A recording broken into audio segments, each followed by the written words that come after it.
what really made you outsource your business operations to Africa? So I was born in Ghana, even though I was raised in the US, but I was born in Ghana, and I've always had a heart for Africa. I don't like to see problems and complain about it without creating a solution. Okay. I know even in the US, it was very hard for me to get a job. And I was top of my class many times. It was very hard for me to get a job. So once I had the opportunity and I saw people I thought had talent, I was like, they can learn this. It took more work than I realized it would take to get them to learn this. But they can learn this. We just have to set up systems and processes and training programs, etc.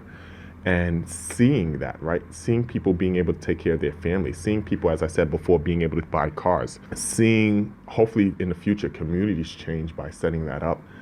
There's no better feeling than helping your homeland. And in many ways, I have multiple homelands, and that's what made me bullish on Africa. And I can't wait to see. I'm on my way to meet some people, meet part of my team, and also say, I think in a few years, I'm going to tell them, I think in a few years, some of you will be making at least 10 million Tanzanian shillings per month. And some of you otherwise will start making, in maybe 7 years, you'll start making well over 100 million Tanzanian shillings, but you have to upskill. And it may not be the people on the team, it might be other people, because we have lots of talent. The thing that I found mostly, it's everywhere. Let me not say Africa, because I hire people in the Philippines, I hire people in India, I hire people in Latin America, I hire people across the US. I've hired people in Canada, not much Europe, but those, India, Pakistan. It's a professionalism that you have to show them, okay, this is how you send an email, this is how you respond, this is timeliness, this is how you present yourself. There's that, and then some of the hard skills. But thankfully now it's becoming easier to train people. So I have about 4 subscriptions that I pay for, that other than the trainings we do in-house, and we pay for Udemy. So I think that's really good for teaching, that people can learn how to become a podcast engineer and come in and intern for you. Right? Udemy, Coursera. Coursera, I believe, is free for the most part, so you can do that. You just won't get a degree. Coursera is a great one. I'm forgetting one more. Google does some stuff. MIT does some stuff, but also Duolingo, because some of the issues is English speaking. Right? So I have subscriptions that I give my team access to and I pay for, and they also have a catalog of my 1,200 plus books that they can listen to, read, etc. And I buy books too that they can read.